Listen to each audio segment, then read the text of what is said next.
Welcome to the Audacious Living Podcast, hosted by my man, Audley Stevenson, the Odd Man. He'll unpack wisdom and insights from a cross-section of top quality performers in business, media, sports, entertainment, and lifestyle to uncover key elements to help you live your best audacious life ever. So without further ado, here is the Odd Man. Greetings and salutations, I'm Audley Stevenson, and I'm back for another edition of hands down the most audacious podcast the internet has to offer. This is the Audacious Living Podcast, and it doesn't matter if you're a first-time listener or viewer or you're coming back. I appreciate you for taking a moment out of your day to join us as we continue our ongoing goal of helping you live your best audacious life ever. As always, I encourage you to connect with us through our social media channels. We're on Twitter and Instagram under the handle The Audacious Pod. And then if you head over to Facebook, you type into the search engine, The Audacious Living Podcast, you'll find us there as well. And if you happen to be watching this on our YouTube channel, if you tap the notification button down below, you can immediately subscribe to us on YouTube. So lots of ways to stay connected, and I'd encourage you to like, follow, subscribe, share, tell a friend, tell a neighbor, do what we can to keep the good audacious vibes flowing and keep that conversation moving as part of this community. Now, we're dedicating this particular episode of the podcast to the emerging field of compassionate leadership. And I say emerging because it's still something that, look, most people can probably understand and relate to it, but there still seems to be a bit of a gap when it comes to actually putting it in practice on a regular or consistent basis. We all know how much of the workplace landscape has changed in the last 18 months or so, and I think because of those changes, it's important now more than ever before that leaders find ways to connect to the people that they lead. And quite frankly, there are very few tools at their disposal that can have the same lasting impact that compassion does.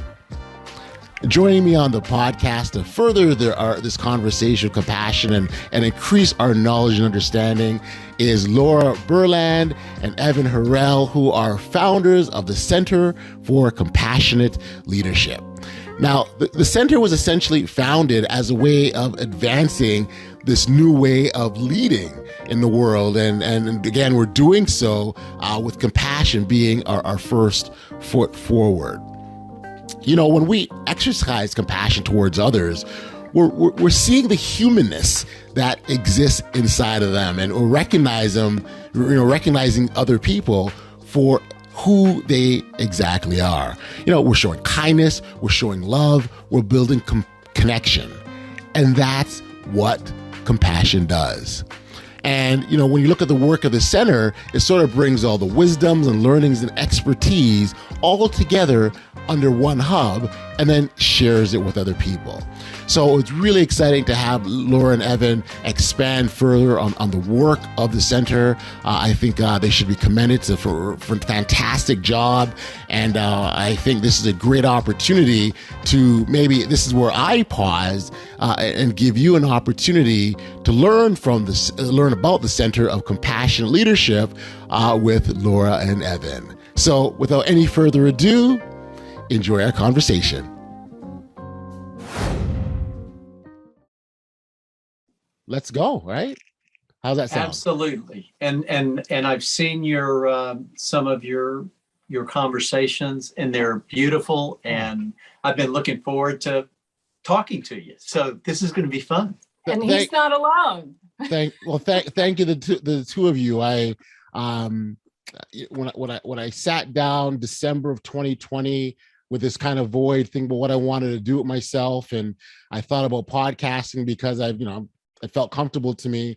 the whole idea of talking about something that mattered and that was important to me, and I'm sure you probably can relate to this as well, the two of you. That's what was driving me, and that's where I get my energy and my passion from. I just, I think the topic is a fabulous one, and I enjoy it immensely. So thank you. And whatever you're seeing is just me excited for the opportunity to talk about what I love talking about. So on that note, we will start off, and I want to welcome both of you to the Audacious Living podcast. We spend a lot of time talking about things such as boldness and audacity and, living your best life and going out and impacting the world in such a positive way. And when we talk about impacting the world, it's really how we interact and connect with people. That's the way I view it. And quite frankly, one of those key elements in connecting with people is compassion. Because compassion shows the humanist side. You're recognizing that other individual for the humanness that exists inside of them, and that's why it makes so much sense for you to be here to talk about the work of the Center of Compassionate Leadership. So perhaps, Laura, as a starting point, since you are the founder, if you perhaps could open up our listeners' understanding into the work of the Compassionate Leadership and sort of how we got here. We're human, aren't we? Yeah, you're right. We're human. And I just want to reflect what a beautiful sort of pre-conversation we had is humans who had never met each other before, but immediately we found joy in laughter, in appreciating each other in like a split second. And that is such a powerful capacity that we have as human beings. And in fact, compassion is an innate capacity we all have, we're born with, and yet our sort of social conditioning and the wonderful society we live in now sort of dims it down, right? Presses it below the surface. And so many of us are struggling and surviving and running and dealing with fear and uncertainty that we don't allow these more human aspects. Not that those things aren't human, they're very much a part of being human, but these more joyful aspects of humanity come forward. So what the Center for Compassionate Leadership strives to do is offer sort of a global hub for this emerging community of compassion advocates that we find all over the globe. It really is remarkable. We've done some global gatherings with people from over 40 countries, and I am continually just so humbled by all the people that are carrying this mantle forward as a way to help us heal the world. I mean, we do live in a world that needs some serious healing on all dimensions. And this is one path that allows us to really connect, as you said, to relate to each other and to respond to the suffering that we see all around us, and to respond in ways that don't negate what is real and negative in life, but also what allows us to take action and move forward with love in our life. So that's the opening shot. Over to you, host. Well, it's really interesting because I think all of those things are the starting point. So any sort of great accomplishments, if we want to achieve anything together, that connection piece it's got to start there. And Evan, I want to jump over to you because you sent me a very nice message on LinkedIn that tied into sort of one of the foundational principles of this podcast that really emphasizes recognizing the greatness that lies in other people. We can't do that, right? And until we're open to being compassionate, to being able to see, like I'll go back to the open state, I mean, seeing the humanness in others. One of the real paradoxes seeking to achieve is that what we end up doing is trying to set ourselves apart, which can end up being in many ways a lonely path. We want to achieve. We want to do good things. We want to be in action, and we need to be doing it in connection to each other. Yes. It is the way we are. It is the way we connect. We're naturally relational human beings. Yes. And I mean, as Laura said, compassion comes innately. Young children, younger than 2 years old, display compassion. And so we have to find ways that we can do what we're doing in relation and recognize that we all share very basic common desires. We all want to be safe. We all want to be happy. Yep. And we're all acting in ways that we think will lead to our safety and think will lead to our happiness. And I can say that I think there are a lot of people who are doing harmful acts. But if we really think in caring ways, in connectional ways, if we are able to try to connect to them in ways where we really recognize that it's all coming from the same place, which is our humanity. Yeah. And it's hard to understand. It's a little bit crazy that this is the way we are, and this is the way we are. We're not going to change that. Yeah. I just love the idea of putting the emphasis back on us, like moving away from all the other things in the world that maybe distracted us or diverted us or sent our attention elsewhere, and focus back on us in the manner in which we connect. And Laura, you mentioned earlier about it being an emerging field. And I think that's really interesting, because gone are the times where, I'm thinking within the context of leadership or even in the workplace, where you had this command and control kind of mentality where not to say that's totally gone, but I don't think that is pervasive to the degree that perhaps it once was. And given the current landscape with the pandemic, and companies are now putting more emphasis on work-life balance as an example, and really looking, okay, so, we got people working from home, what do we need to make them comfortable? Do we want to come back because a lot of people don't want to go back to the office anymore. We want to stay at home. They're enjoying that. So the idea of it being emerging, I think, is really a fascinating piece, because once upon a time, we couldn't have said that, could we? Exactly. And the power of what we're learning from science in the last 20 years that merges with and also affirms so much traditional wisdom that has been carried forth from the earliest times of our species.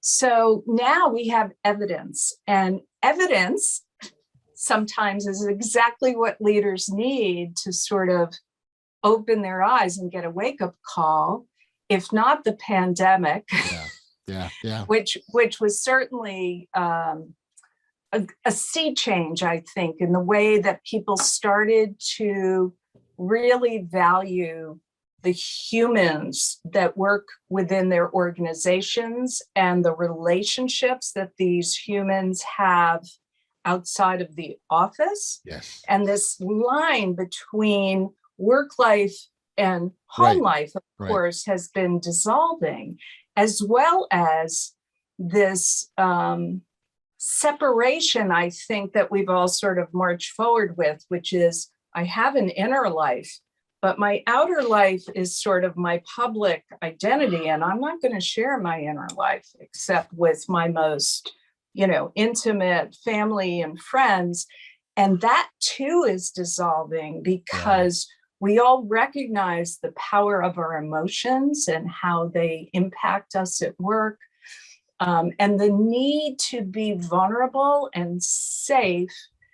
As Evan said before, safety is just one of these fundamental things that as a human being, we need to respond to each other. So think about any office environment where I didn't feel safe, or I was being evaluated, let's say. I mean, evaluation, even alone, evaluation research shows will trigger people Well, especially people who've had traumatic experiences in the past. And most of us in life have had some kind of traumatic experience, whether, people talk about little t and big T trauma.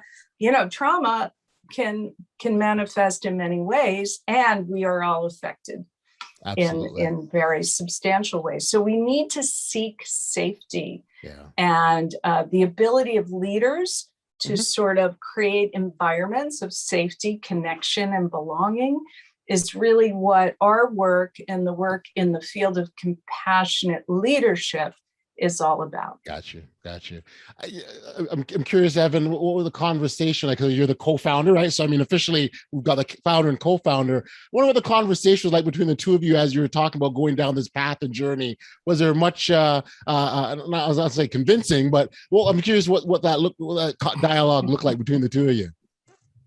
Well, it's the dialogue is shaped, or was shaped, or no, it is shaped by our respective experiences, our respective life histories. Laura has spent decades in the new media field. She was there really very early on as the internet was exploding. Has had a big experience in new media agencies and podcasts. I came from the investment world and then moved into the nonprofit world. Okay.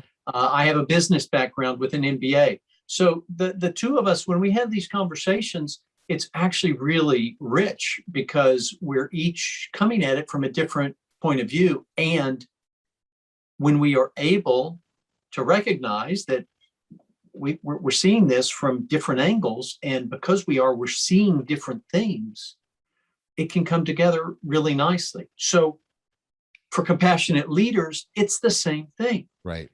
You've got a group of people who have all sorts of different life experiences, all sorts of different points of view. Open your ears and listen. They have something to tell you. You can learn.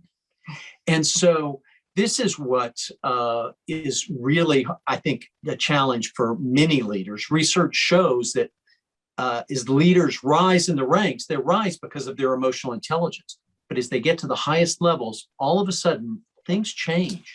People start telling them what they want to hear. They start believing their own press releases. And guess what? They stop learning. And I mean, it's tragic pride. It's hubris. It's a great tragedy writ large.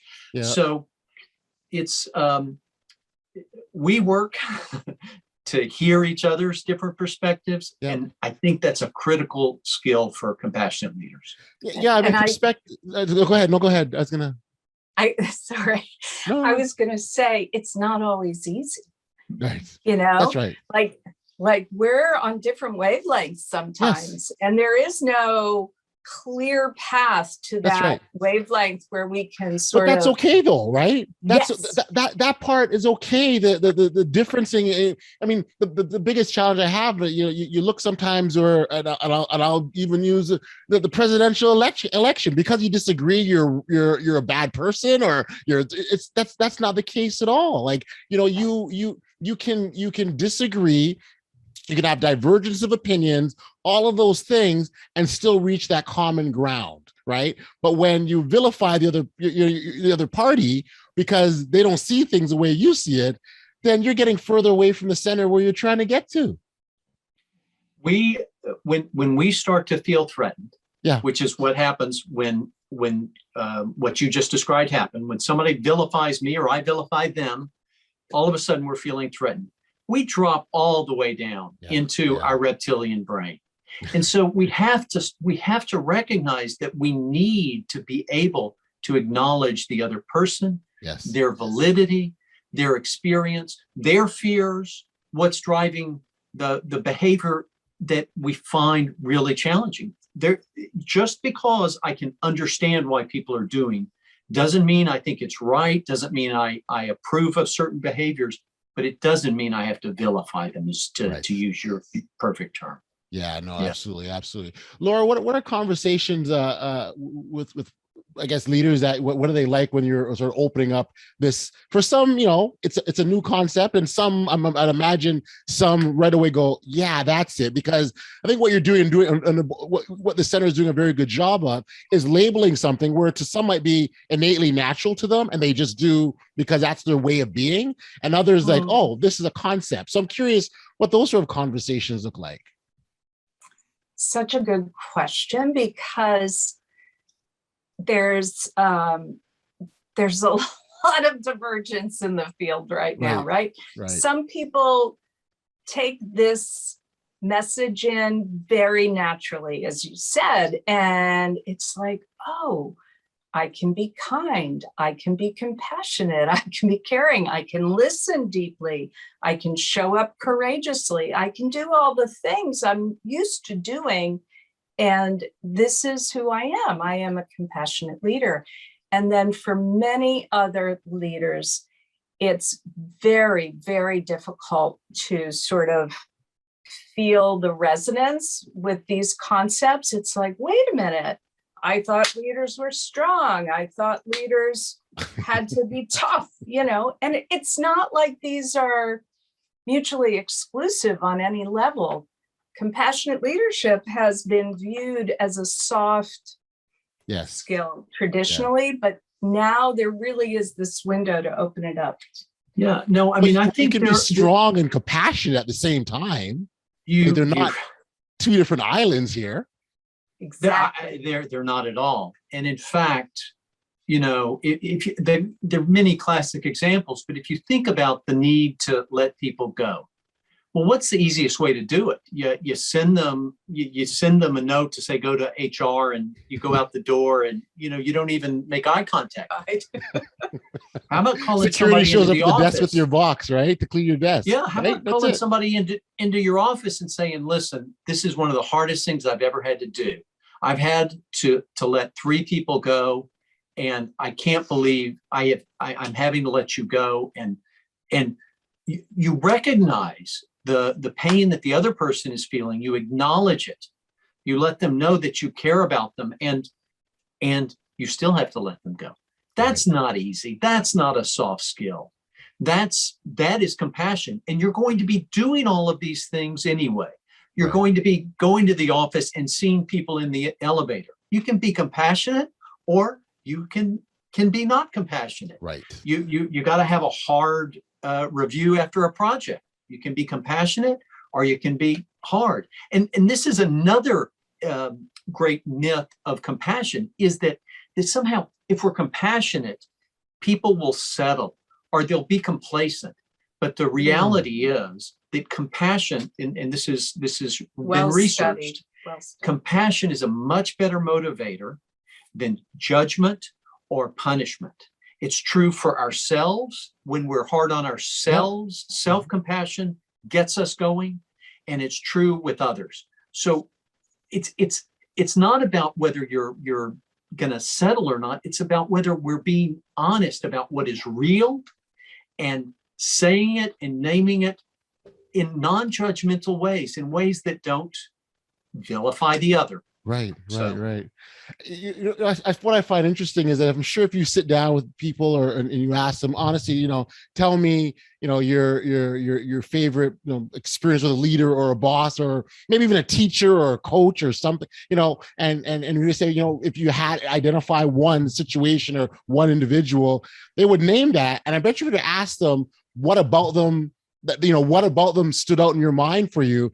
They'll name these qualities that we're talking about. Right. So it's there. We appreciate it. We want it. We crave it. But for some reason, there's a missing connector in terms of how we display it. And that's kind of what I'm hearing in terms of for those that are struggling with it a little bit. Is that fair to say, Laura? Wow. I mean, you just nailed it. This disconnect. And it is not necessarily a disconnect deep inside of us. It's a disconnect between the heart and the head, and our appreciation for the times and the societies that we live in, and the norms that we're programmed with, and it has just been brutal for people to stand up and, I guess I would do a Superman thing, like, look at my heart. I mean, how many people talk about love in organizations, unless it might be a spiritual organization, let's say. But in traditional business, it doesn't belong in and business. Love? Are you kidding? Right. Where do they fit in? Right? That's the attitude. Yes. And the other piece of this is that the structures, the organizations, spiritual, religious, that used to serve communities, small towns, families, the structures that used to provide us with the social support to feel wholly human before and to show up as a whole integrated person once upon a time, all those things are sort of falling away in this modern age. And so the organization where we work often becomes the substitute sort of container for how we engage with each other in the world and seek more of that sort of relational feedback and security that we crave. So you're right, we all have it, we're just missing it. And where does it emerge in this time? Yeah, again, like I think it's and especially when we know, we recognize it. Like we really, if you say to someone, tell me your best teacher. Well, that teacher encouraged me. That teacher inspired me. That teacher gave me the confidence to think, that to make me believe I could do it or whatever. And you would think naturally, being on the receiving end of it, right? You're on the receiving end, that you'd now be able to display that. And that's the piece that I've often, and I've thought about this before, just like, wow, why is that missing, right? I don't know, Evan, if you got the magic answer to this one or not, but I'm struggling. I don't know that I have the magic answer, but I had that teacher. I remember in 8th grade, a coach said to me, don't try to do it all. And he had looked at me, he knew who I was, and he was giving me advice that was counter to what, everybody was saying. It's like, just take it easy. You don't have to do everything. Just, and I still remember that. But what I remember is he saw me, he heard me, he recognized my feelings. But I think that in organizations, we build these walls of protection and I think that is where compassionate leaders can make the biggest impact. Everyone wants that human connection. People want to be seen. Yes. People want to be heard. I agree.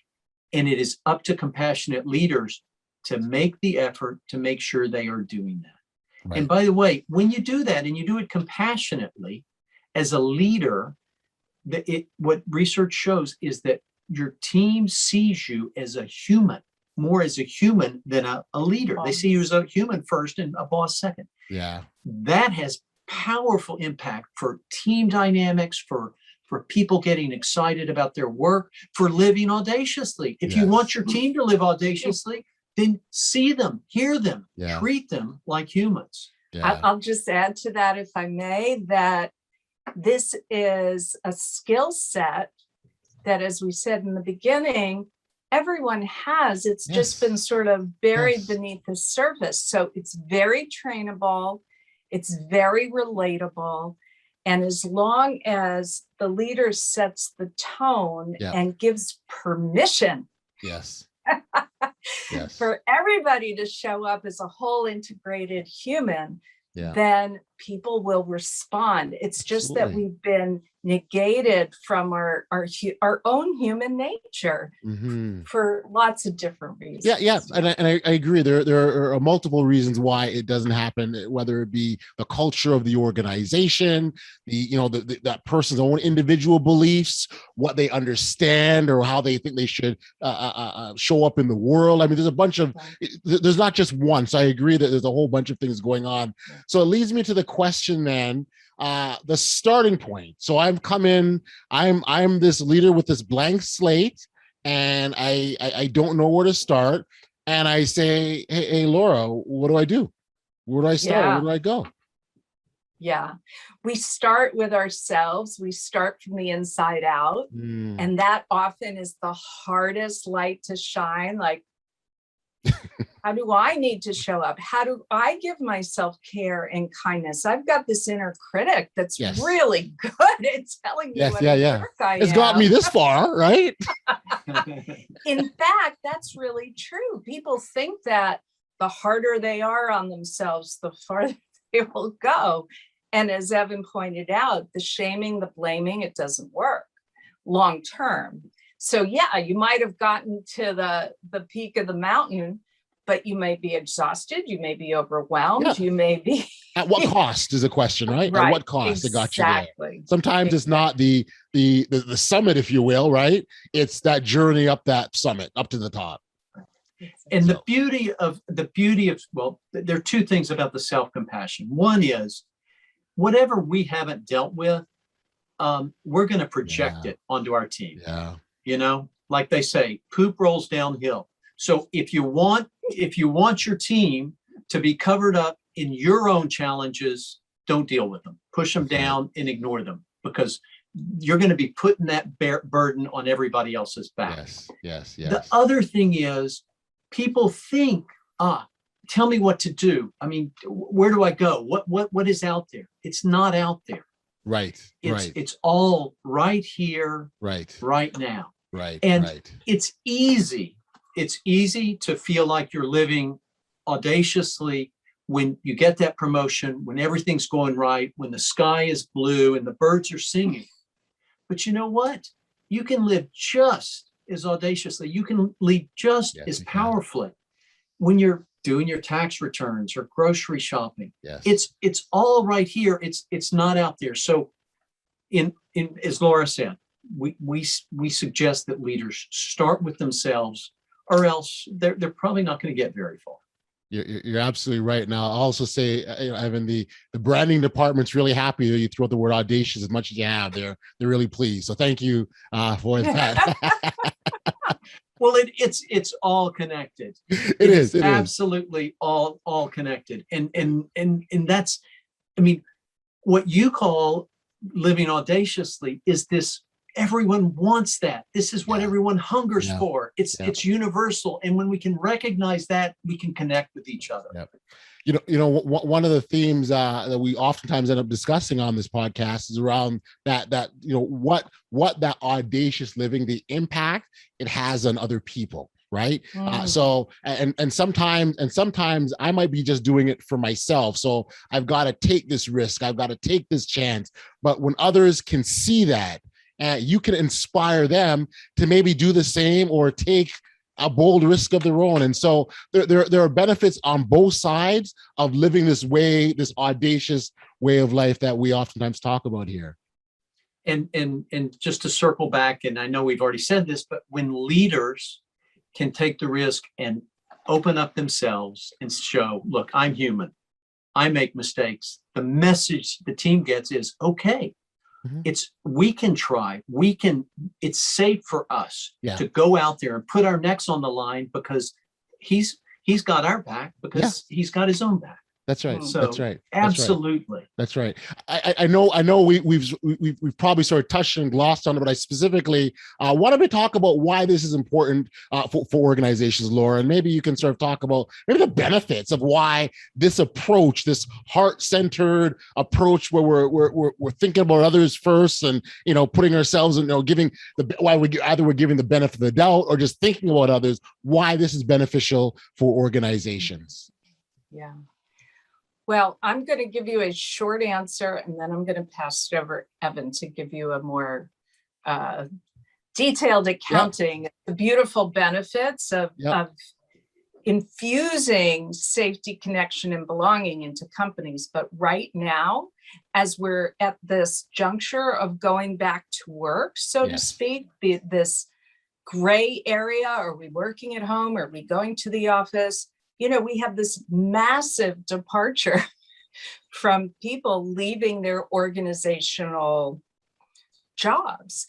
And organizations are, on some level, desperate to really figure out how to create environments where people are welcome, not just as their hard-pressed, overstressed work self, Right. but as a human being that can live a thriving life in their personal life as well as their work life.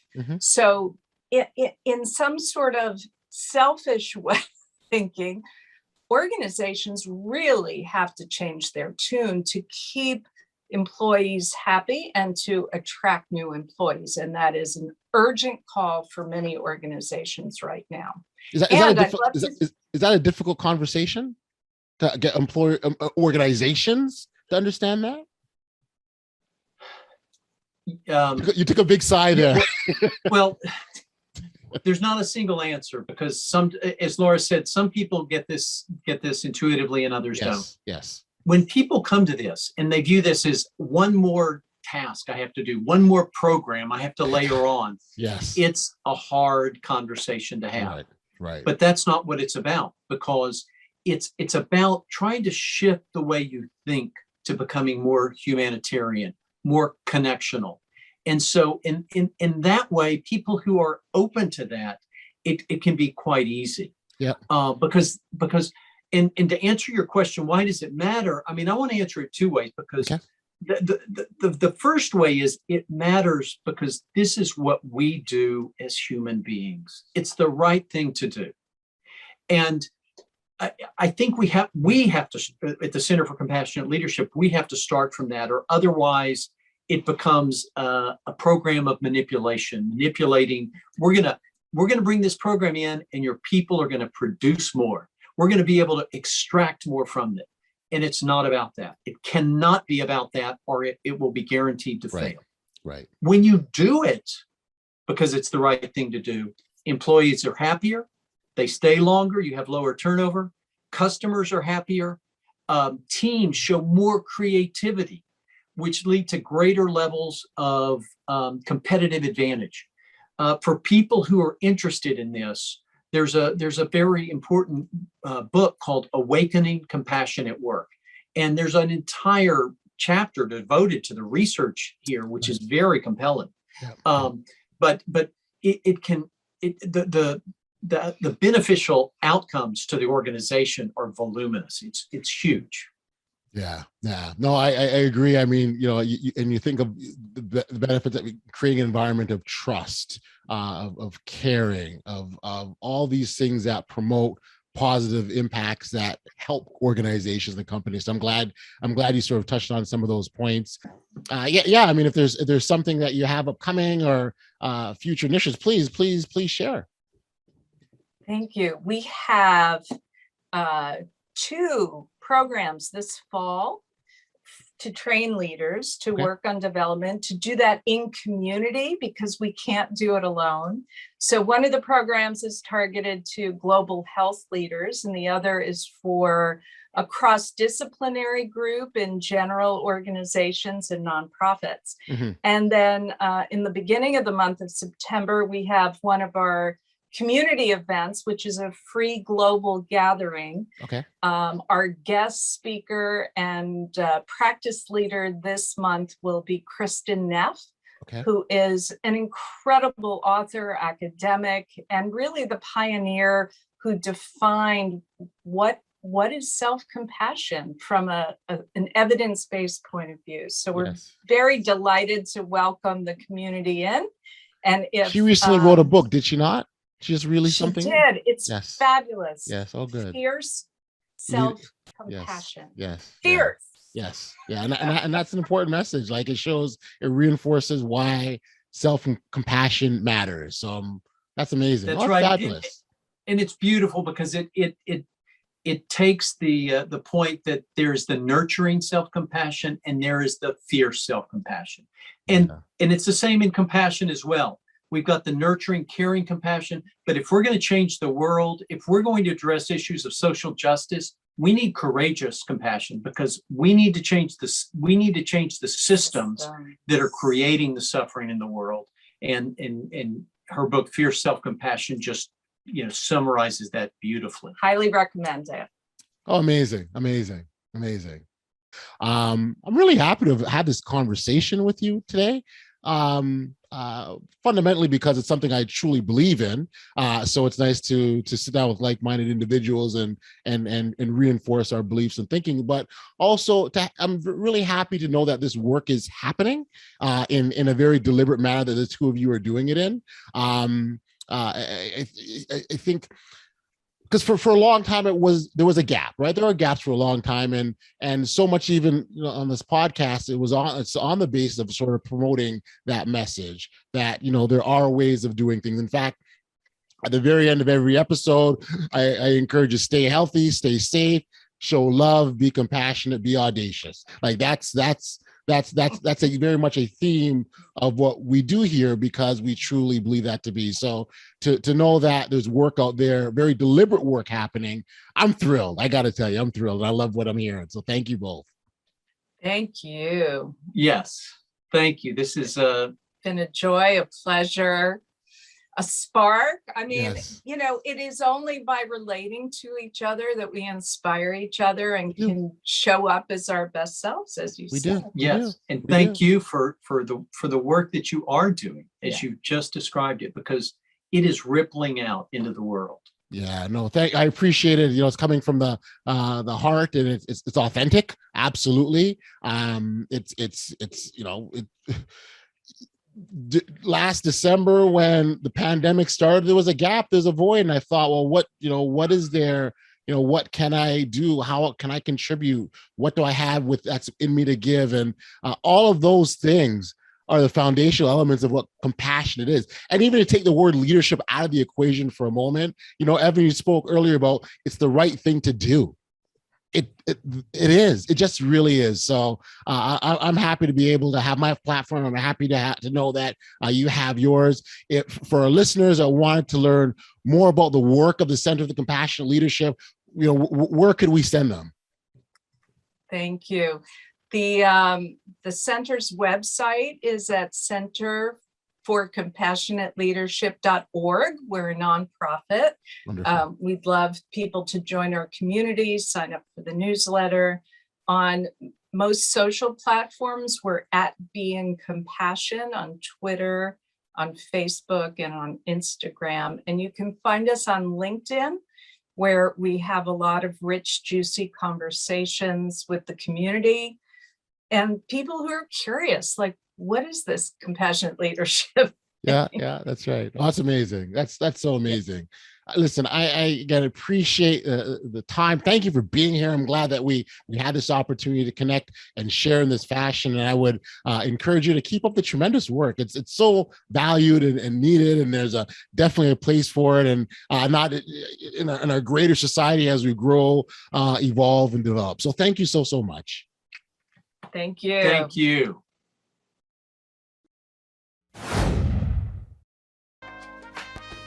Back we are here on the podcast, and I first off want to commend Laura and Evan for being here. Thank you for being here, and thank you for leading the charge on this very important work in the field of compassionate leadership. And I think as it continues to be elevated, as time continues to go on, the realization of the importance of compassion from a connection standpoint will become more and more apparent, particularly in the context of leadership. And I'd encourage you to keep pressing forward and hitting home, again, those very important messages. Laura and Evan left us with much to think about, but I think if there's one thing I take away from this conversation, it would be this.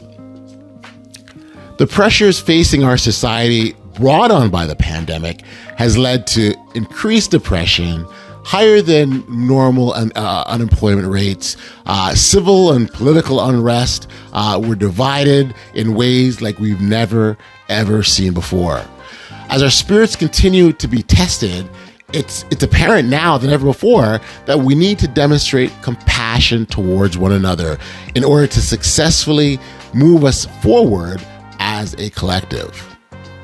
By using compassion, leaders have a tremendous opportunity to create stronger connections between people, improve collaboration, raise levels of trust, all while building cultures of safety where we feel like we belong. Compassion is a primary vehicle to get us there, and it's on us to take the first step. Hey, listen, if you haven't registered for email notifications of the podcast, please know that you can do so by heading over to bestaudaciouslife.com. And all you've got to do is enter in your email address, and you'll immediately be on the list. And every time new content comes out, you will be alerted. As always, I send a big shout out to our listeners as we come to the end of an episode. I thank you so much for being here on the Audacious Living Podcast. Lovers of audaciousness, thank you as well. You are an amazing group, and your encouragement and support, I'm going to say the tremendous support, is really, really appreciated, and that keeps us going. So thank you for doing that. Until next time, stay safe, be kind, show love to one another, and be audacious.